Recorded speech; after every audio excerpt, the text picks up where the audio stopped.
reflection, such a special week, a week of Thanksgiving as we prepare for tomorrow, where we will be gathering around the table and giving thanks for all the blessings that we have received. We realize that every good and perfect gift, every blessing finds us. It comes to us from heaven. It comes to us from God. He has showered us with blessing, and we, as a people, our response should be one of gratitude and thanksgiving. I know it's going to be difficult for some who gather this Thanksgiving and during this season, upcoming season of Advent, in that they maybe will have a person less at the dinner table. And so I want us to be very mindful and very sensitive to those around us, those who have experienced loss, those that are dealing with grief. This is not the greatest time of the year, as as we've been told. The most wonderful time of the year. It is magical, and there are great things to be thankful for and to celebrate. But I want us to be sensitive to those that have experienced loss. And Christmas, Thanksgiving, these times will be different. And so our hearts go out to you. We're praying for you, and we want to empathize with you and sympathize with you in your time of loss. We have some people that we want to continue to pray for. Would you please continue to pray for both my mom and dad? They are doing better, but they just are very grateful. They wanted me to express to you, the Radiant Life Church family, just their thanksgiving to you for your consistent prayers for them. But just please keep praying for them. We have people that are traveling that we are thinking about, lots of people going in different directions. But this coming Sunday, we're going to be celebrating the first Sunday of Advent. So if you can join us, we will be talking about anticipation, waiting on God, and waiting for the gifts that He wants to give to us.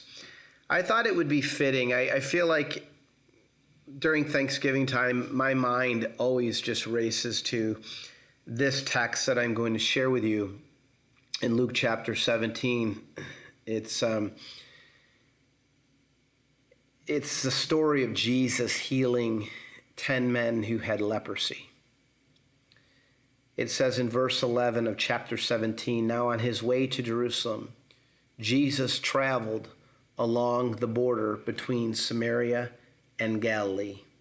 And as he was going into a village, 10 men who had leprosy, they met him, and they stood at a distance, for that was protocol." And that's, if you were a leper in this time, you had to make sure that everybody knew that you had leprosy. You wouldn't let anybody get close. There were colonies, there were different areas set up for those who had this horrible disease. People were ripped away from their families, isolated, living in isolation, it was humiliating, rather, to have to deal with this disease. And everybody knew and that you were a leper because you had to say it out loud. And you were treated, no doubt, you were treated differently. You were secluded. You weren't included. You were on the outside. So these 10 men, just kind of picture this in your mind. They hear that Jesus is coming through. And as he's going into this village, they are standing at a distance, meeting him and calling out in a loud voice, "Jesus, Master, have pity on us. Have pity on us." Oh, that somebody would have pity on us. We've been secluded. We've been left out. We've lost our lives. We've lost our families. We're all alone, and we have this disease. And when Jesus saw them, he has compassion. He has mercy. And he says to them, "Go and show yourselves to the priest." And as they went, they were cleansed. They all listened to him.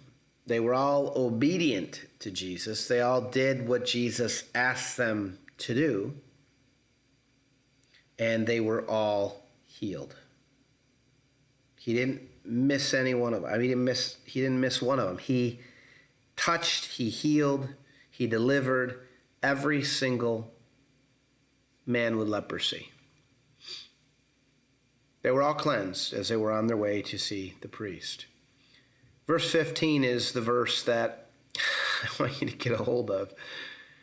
And maybe this is relatable to you. I mean, we come to God and we present our requests, we present our needs. We're very quick to say, I need God to do this for me. We're very quick to present our requests. Please pray for, and we're making it easier and easier and easier at Radiant Life Church for you to present your requests. We have a texting line now, a number where you can text your requests, and our prayer team will be praying for you without cease, without stop. We'll be praying for you, lifting you. We're quick to lay our requests and our needs to make them known before God, but oftentimes we're slow when it comes to giving the praise report, giving the glory to God for his healing, for his answer to our prayers. I think sometimes we just take it for granted, and we're slow to say thanks. Not just with God, but we're slow to say thanks when it comes to people who have ministered to us, people that have made sacrifices on our behalf. You know, just when somebody opens up a door for you and somebody lets you in on the expressway, you're on the freeway, wherever you live, you know, there's people that just don't even bother to say thanks. In this story, people, all 10 were cleansed, and they were all given their lives back.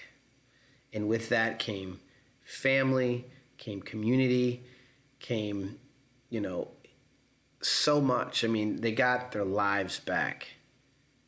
And at the very least, I think a thank you is in order.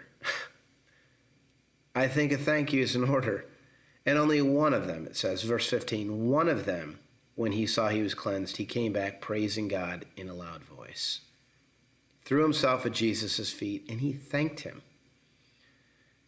Now, this was not a Jew who came back to thank Jesus, which is also very interesting. The one who came back to thank Jesus was a Samaritan. And you know, if you know anything about this culture, that Jews and Samaritans did not get along. They didn't drink coffee together. They weren't friends. They didn't like each other. And in this story, the one person who comes back and praises God in a loud voice and he throws himself at the feet of Jesus is a Samaritan. I don't think it's an accident that makes it into this passage. I think that's very, very significant. Jesus asked, were not all 10 cleansed? Am I missing something? Did I not heal 10? 10 came to me, 10 were healed, and 1 came back. 1 came back. He said, verse 18, has no one returned to give praise to God except this foreigner, this Samaritan? And then he said to them, rise and go. He said to this man, rise and go, your faith has made you well.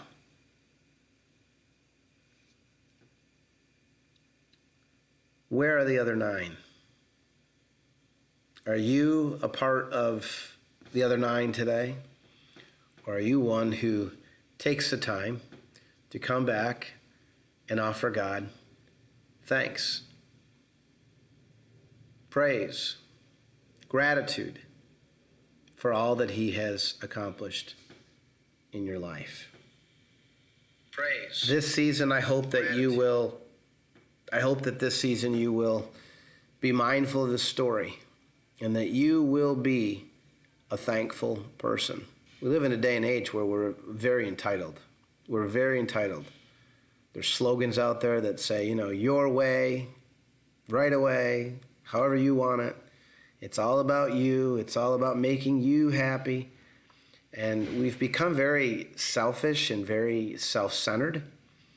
And I feel like the gratitude in our lives has just disappeared.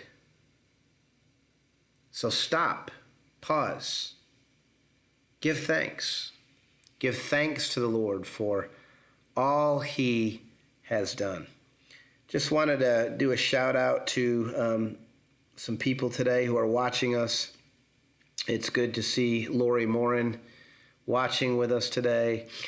We have been praying for Lori and her grief with the loss of her dog, her companion, her beloved dog, who she had for quite some time. And so we continue to think of you, Lori, and pray for you.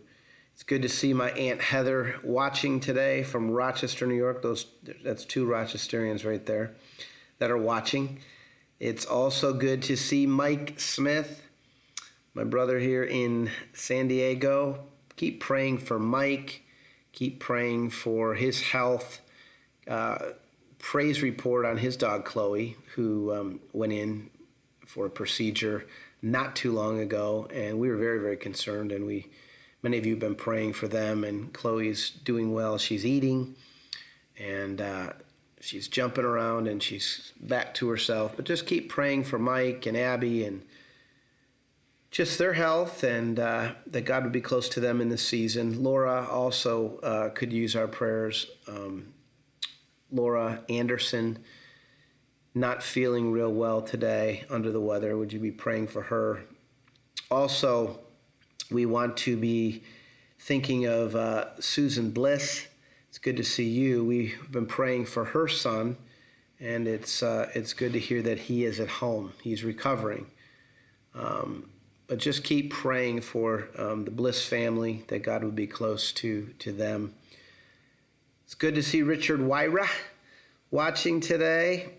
And he is also a San Diego boy, not from San Diego, nor am I, but he's here in San Diego. We're doing life together, and it's so special to have him here consistently watching and being part of our faith family. Mike Anderson, good to see you here today.